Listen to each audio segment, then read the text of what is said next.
দেখুন আপনার ঘরে যখন আগুন লেগে যাবে না, তখন কিন্তু আপনার ওই ফুরফুরা থেকে কোনো নেতা আসবে না, বা হুগলি থেকে কোনো নেতা আসবে না, বা সেই আপনার সোনারপুর থেকে কোনো নেতা আসবে না। যে নেতার নেতৃত্ব আপনি মানছেন, আপনার কিন্তু ওই মানে আগুনটা নেভানোর জন্য আপনার প্রতিবেশীই আসবে।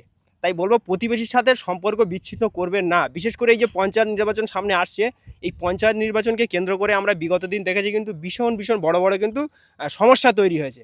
তো আমি একজন সোশ্যাল ওয়ার্কার হিসেবে এই মেসেজটাই আমি দিতে চাইবো, আপনি যেই সম্প্রদায়ের হোক না কেন আর যেই দল আপনি করেন না কেন, দল ধর্ম বর্ণ নির্বিশেষে আপনাদের উচিত আপনারা মানুষের জন্য কাজ করতে এসেছেন, মানুষের জন্য কাজ করুন।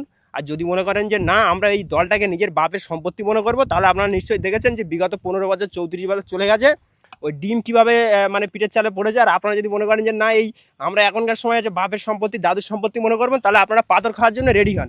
এ থেকে আপনাদের কেউ বাঁচাতে পারবেন না। যদি মানুষের জন্য কাজ করেন তাহলে মানুষ আপনাদের পাশে থাকবে, দল চলে গেলেও মানুষ আপনাদের পাশে থাকবে। আমার উদ্দেশ্য বলার এটাই, রাজনীতি হবে সৌজন্যতার।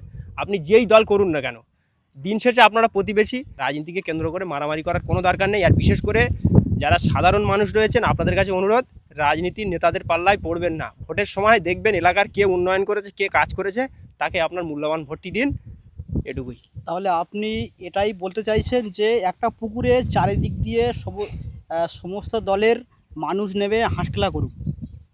অবশ্যই, অবশ্যই। ভারতবর্ষ গণতান্ত্রিক দেশ, প্রত্যেকের অধিকার আছে সমালোচনা করার। আমি দলে বসে আছি বলে, আমি ক্ষমতায় বসে আছি বলে আপনি আমাকে বলতে পারবেন না, এটা নয়। একটা ঘটনা আপনাকে শোনাই। স্বাধীন ভারতের প্রথম যিনি প্রধানমন্ত্রী ছিলেন জওহরলাল নেহরু, নিশ্চয়ই আপনারা জানেন। তো জওহরলাল নেহরু একদিন পার্লামেন্ট থেকে বাড়াচ্ছেন, তো সেখানে পার্লামেন্ট থেকে যখন বেরিয়ে আসছেন, তখন তাকে একজন জামার কলার ধরেছে। এরকম জামার কলার ধরে একজন মহিলা বলছেন যে আপনি যে স্বাধীন ভারতের প্রধানমন্ত্রী হয়েছেন, আপনার থেকে আমরা কি পেয়েছি? তখন জওহরলাল নেহরু মহিলাকে বলছেন যে আপনি এই যে আমার জামার কলারটা ধরেছেন, এই জামার কলারটুকু ধরার পর্যন্ত এখনও আপনার স্বাধীনতা রয়েছে। তাহলে বলুন, সেই তৎকালীন সময়ে জওহরলাল নেহরু যদি সেই নীতি এই বর্তমান যদি বাস্তবে পরিণত করা যায়, প্রধানমন্ত্রীতে তো দূরের কথা, যদি একটা গ্রামের মানে মেম্বারের কোনো এরকম গলার কলার ধরে বলতে পারবেন কি আপনার স্বাধীনতা আছে? পারবেন না।